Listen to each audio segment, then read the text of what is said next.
నమస్తే జ్యోతి వార్తలకు స్వాగతం. ముందుగాల ముఖ్యాంశాలు. ఇయలట్ సందే మేడారం జాతర ప్రారంభం. మస్తు మంది పోతున్నారు ప్రజలు. ఇందిరాగాంధీ నిర్ణయంతోటే హైదరాబాద్లో ఫార్మా రంగం మెరుగైన స్థితిలో ఉన్నది. ఇంకొకసారి ప్రధానమంత్రి మోదీ కాకుండా ఎవ్వరు ఆపలేరు. మేడారం పోతున్న బస్సుకు యాక్సిడెంటు, మస్తు మందికి దెబ్బలు తగిలినాయి.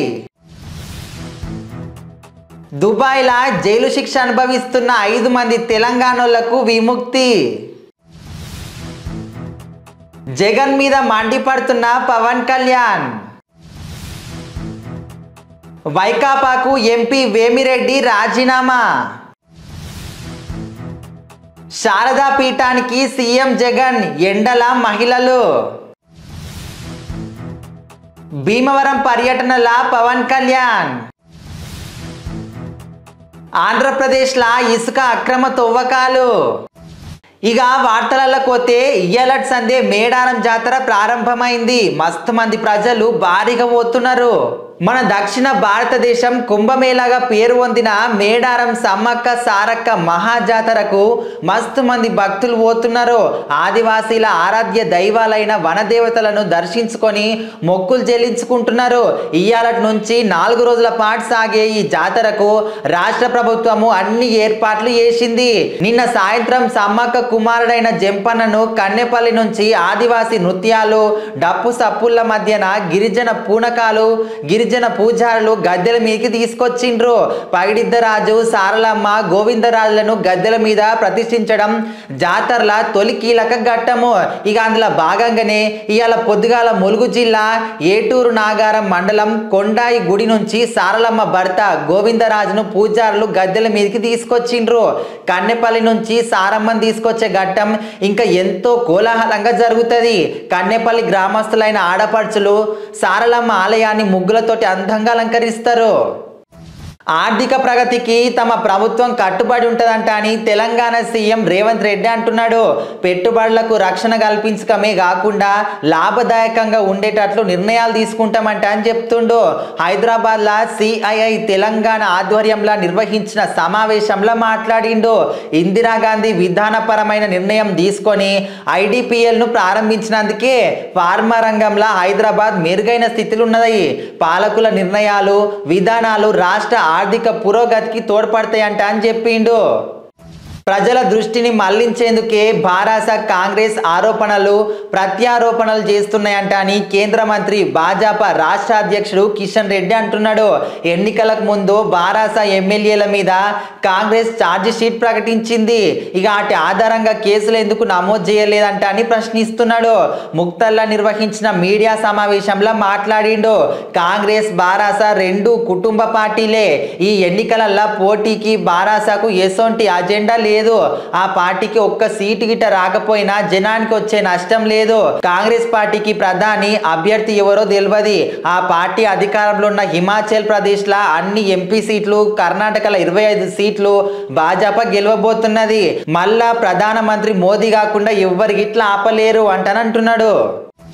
జయశంకర్ భూపాలపల్లి జిల్లాల ఇవాళ పొద్దుగాల రోడ్డు ప్రమాదం అయ్యింది.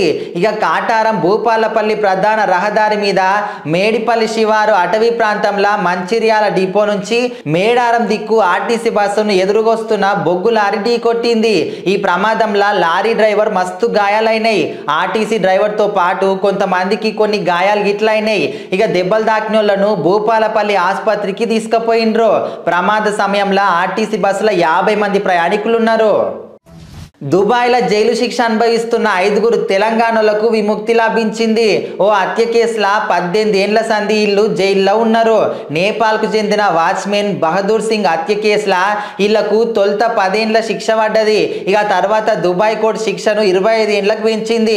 మాజీ మంత్రి కేటీఆర్ నేపాల్కు పోయి హత్యకు గురైన కుటుంబ సభ్యులకు 15 లక్షల పరిహారం స్వయంగా చెల్లించి క్షమాభిక్ష పత్రం రాయించిన గానీ మారిన నిబంధనలతోటి కోర్టు అంగీకరించలేదు.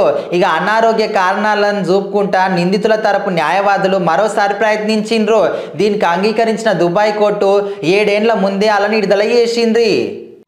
కుటుంబాలను విచ్ఛిన్నం చేసే వ్యక్తి జగను. మనుషులను ఇడగొట్టే ఆయన విష సంస్కృతి కుటుంబాలకు తీసుకుపోవాలంట అని చూస్తున్నాడు. వివిధ కులాలు కొట్టుకొని చావాలనేదే జగన్ నైజం అంట అని జనసేన అధినేత పవన్ కళ్యాణ్ చెప్తుండు. పశ్చిమ గోదావరి జిల్లా భీమవరంలో ఏర్పాటు చేసిన కార్యకర్తల సమావేశంలో ఆయన మాట్లాడిండు. సమాజాన్ని కలిపే వారిని జనం గుర్తుపెట్టుకుంటది. ప్రాణత్యాగం చేసుకోం వల్ల పొట్టి శ్రీరాములు గుర్తుపెట్టుకున్నాం. వైకాపా ఎమ్మెల్సీ అతని కారు డ్రైవర్ను చంపి డోర్ డెలివరీ చేసిండు. ఇక అనంతబాబు జైలు నుండి బయటకు వచ్చినప్పుడు బాస్ ఈజ్ బ్యాక్ అన్నారు. సమాజానికి మనం ఏది ఇస్తే అదే మనకు తిరిగి వస్తుంది అంటుండు.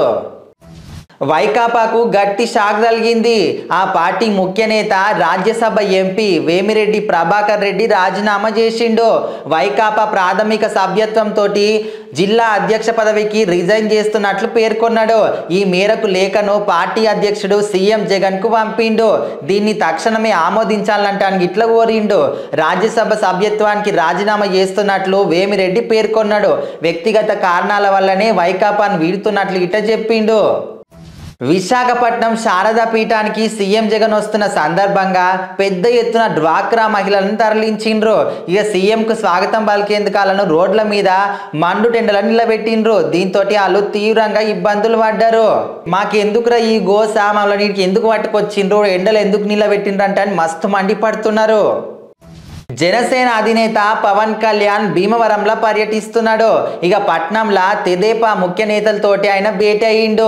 తెదేపా జిల్లా అధ్యక్షురాలు తోట సీతారామలక్ష్మి, మాజీ ఎమ్మెల్యే పులపర్తి ఆంజనేయుల ఇండ్లకు పోయి కలిసిండు. రానున్న ఎన్నికలలో భీమవరంలో జనసేన తెదేపా అనుసరించాల్సిన వ్యూహాల మీద చర్చించిండ్రు.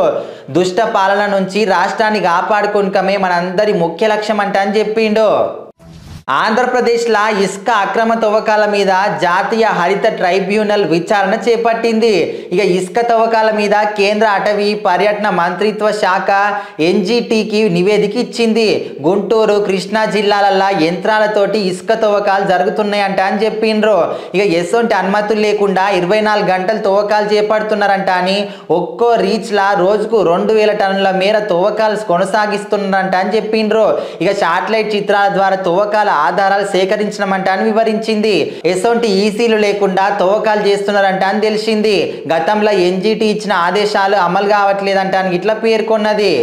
ఇలాంటి వార్తలు అయిపోయినాయి. మళ్ళొచ్చే వార్తలలో మళ్ళా కలుద్దాం. శనార్థి.